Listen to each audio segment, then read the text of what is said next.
তিতাস নদীতে বাঁধ দিয়ে দুই ভাগ করা হয়েছে। এর মাঝ দিয়ে তৈরি করা হয়েছে ভারতের জন্য ট্রানজিট রুট।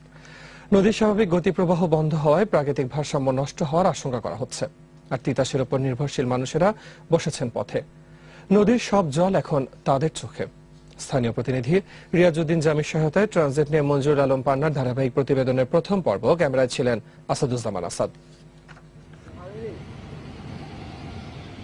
নিজ চোখে দেখলেও অনেকে হয়তো বিশ্বাস করতে পারবেন না এই চিত্র। ভারতকে ট্রানজিট সুবিধা দিতে প্রায় ৩৫০ টন ওজনবাহী ভারতীয় ট্রেইলার চলাচলের সুবিধা করতেই একটি নদীর বুক চিরে তৈরি করা হয়েছে এই বিশেষ পথ। আখাউড়া ও ব্রাহ্মণবাড়িয়ার সংযোগস্থলে তিতাস নদীতে বছরখানেক আগে সিমেন্ট আর বালুর বস্তা ফেলে তৈরি করা হয়েছে এটি। কারণ নদীর উপর বিশাল ব্রিজ থাকলেও এত ভার বহন করার মতো ক্ষমতা তার নেই।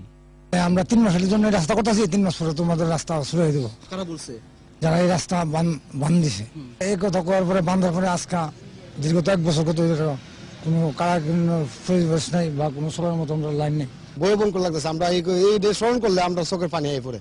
এই জিনিসটা কি হইলো, এই দেশের মধ্যে কি চললো, আমরা কি দেশের মানুষ না কি অন্য দেশের মানুষ আমরাই বলতে পারি নাই। ভারতের ট্রানজিট সুবিধা নির্বিঘ্ন হলেও তিতাসের বুকে বাঁধ দেওয়ার কারণে বিরূপ প্রভাব পড়ছে এলাকার লাখ লাখ হেক্টর জমিতে ফসল উৎপাদনে। এরই মধ্যে মাছের অভাবে পেশা বদলাচ্ছেন জেলেরা। আমরা জাল বাইশ করতে না, বর্ষাকালে বড় জাল বাইশ সড়ক বাঁধাতে মাছ ওজন বাড়িও না। এই মাছটা থাকে হেজুর, আমরা হেজুর মাছ পাই না, পানিও পাইতেও না। এই মাছ পরে এই মাঠজন আছে, এই মাঠ পুরাটা মার যাবে। রুটটা হওয়াতে এই অঞ্চলের প্রায় কয়েক হাজার জমি পানির তলে তলিয়ে গিয়েছিল পূর্বে। তখন অনেকেই এই ধান গড়ে তুলতে পারে নাই। তিতাসকে আগলে বেঁচে থাকা নৌকার মাঝি সহ অন্যান্য কর্মজীবী মানুষের জীবনে নেমে এসেছে জীবিকার অনিশ্চয়তা। এই বাঁধতে আমার নৌকা চলাফেরা করতে পারতেছি না। আমি ব্যবসা বাণিজ্য বাদ দিয়ে থাকা। যে কথা আমি 400টা রুজি, এর মধ্যে দিনটা আমার 60টাও না। আমরা মরণ হয়েছে এই রাস্তা বান্ধাতে। অনেক মানুষ অন্য গিয়া কাজকর্ম করে বাঁচতে না। বাঁধ দিয়ে তিতাস নদীকে মৃত্যুর মুখে ঠেলে দেওয়ার কারণ জানতে স্থানীয় পানি উন্নয়ন বোর্ডে যাওয়া হলে কথা বলার মতো পাওয়া যায়নি কাউকে। জীবিত একটি নদীকে এভাবে দুই ভাগ করে ফেলায় হতবাক, বিস্মিত এখানকার মানুষেরা।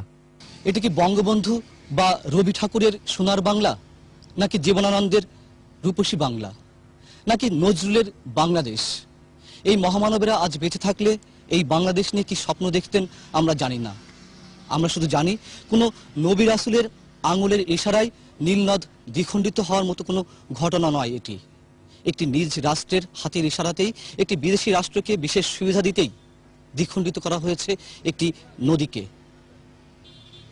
ক্ষতবিক্ষত করা হয়েছে তিতাস নদীর বুক। মঞ্জুরুল আলম পান্না, 21 টেলিভিশন।